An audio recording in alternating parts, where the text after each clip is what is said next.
That's how I feel right now.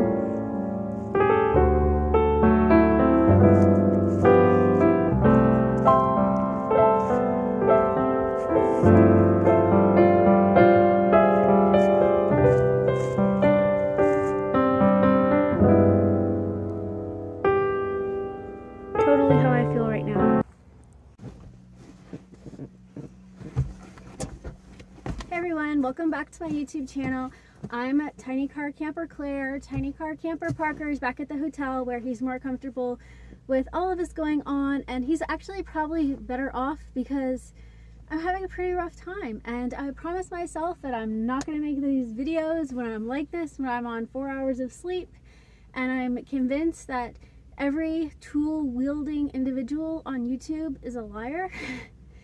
But here we are, because I realize that this is really about community, and it's about like being real.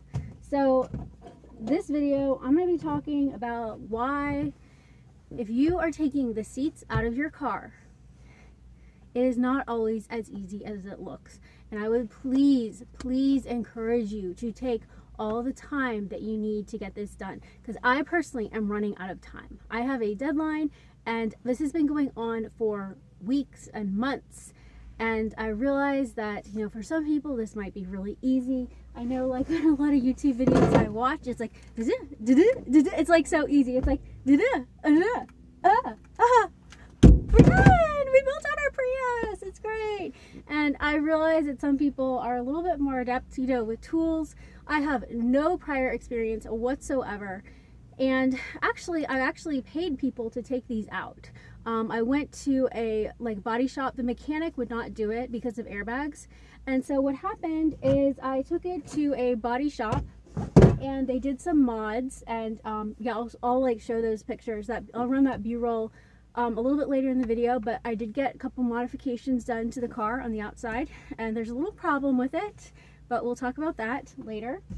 But anyway, I was so excited when I picked up my car. I took off work, and yeah, like the seats, like they, you know, appeared to be out and everything, and I got really busy at work. I didn't deal with it till like a couple weeks ago, and I went back here and I tried. All the seats are out, the front seat, all this, but this seat, I can't get it out because, and honestly, for the rest of my life, I mean, unless I like go into like a coma or I have amnesia or something, there's no reason in the world why I should ever in my lifetime forget what a hex bolt is.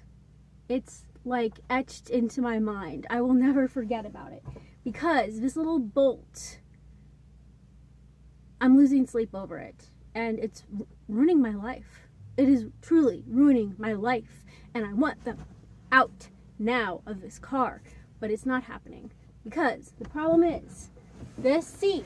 I can't get this seat out because the seat belt is attached to the hex bolt. This seat belt over here, I don't know if you can see it. This one I could live with. It would just be annoying to have those seat belts, but I literally would have just this as a travel companion everywhere I would go. It would just be like, oh, like I have this. It's kind of like a piece of driftwood. Anyway, so I've been through like the whole gambit, and I don't know why they didn't take it out. I guess I told them to take the seats out and not the seat belts. Anyway, I've been through the whole thing.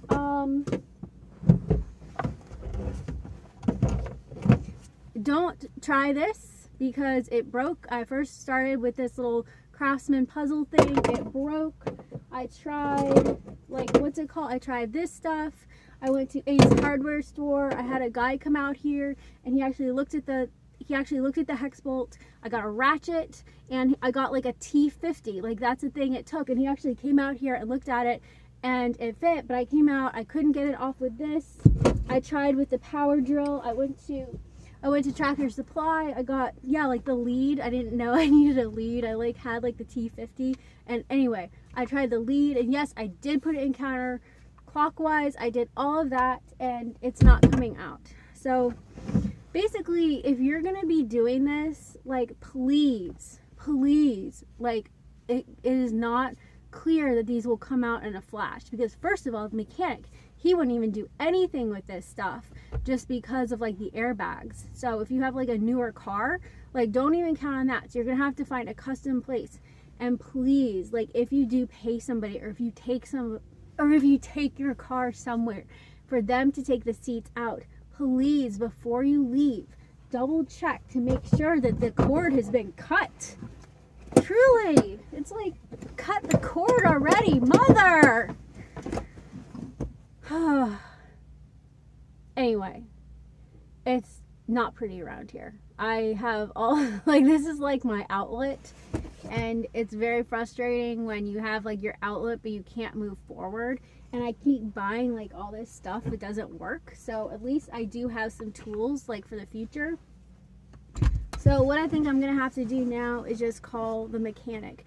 And there's like so much stuff that I have so much work that I need to do in here that is like contingent upon getting the seat out, because it's very difficult to measure like to all the like mods. Like I want to like get a bed in here, I want to do all this stuff, but I can't do that. And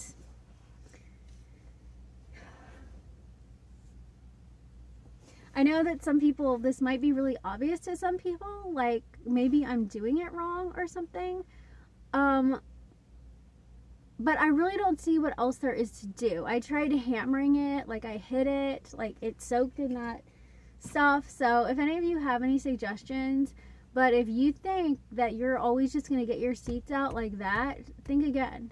As far as the modifications go, I think the tint looks great. I'm really happy like with the ceramic tint. But then like 2 days later, like that bare space, like this like thing like fell off. It's like the weather guard, so I have to fix that. And it's just kind of like one step forward, one step backwards. And I'm just like, oh, like when this is your outlet, like you just want it to be like ready. And I did want to mention that I call my channel Ready to Roam, because I really feel like the channel is an outlet for my energy and my passion for going out and like car camping, living in vehicles and stuff. So basically I feel like this channel, like that's like when you see me, then I'm ready to roam. Like if you see my face, then that's what you know is what's going on. And I don't know, like, I mean, I don't know like the future, like I still have the @Tiny Car Campers, but I don't really know the future, or like what, if I don't want to lock myself into this car. I don't have any plans to get a different rig anytime soon, yet I know that as like, I know that just in life circumstances, like things can change. I don't think I would get another, I wouldn't get another rig just to get another rig. Like I wouldn't just, there would have to be a very good reason like to get another rig. It might have to do with more jobs. It would be like a specific reason. So it's not just like, oh, like I'm just gonna go and, you know, get a different rig today. It wouldn't be like that. It would be a very big deal. But I did just kind of want to like leave that open, especially considering how often I've, just the course of this channel has been, if you all have followed me since the beginning, it's been quite, I mean, how many cars I've had, like what, this is like my 3rd car in like 2 years. Yeah, so anyway, so yeah, like those pumpkins, like that's how I was feeling like earlier today. So anyway, I hope you enjoyed this. I hope it wasn't too negative. If you do have tips on how to get this out, I think at this point I'm just gonna have to call the mechanic and hope that they'll do it for me, because I don't really know what else to do at this point. I really don't know. I'm just not proficient in tools. I mean, I did a lot of research. I feel like I got as far as I could with the tools that I have. I'm not really willing to start welding at this point. I'm just not there yet. I would have to hire somebody to do that. But if you have tips on that, please, not necessarily welding, but just whatever's necessary to get these little buggers out, because I'm ready to go. I'm ready to ditch this one here. Bye! Anyway, so thanks for watching, guys, and thank you so much, and stay tuned. We have adventures on the horizon, because we are ready to roam!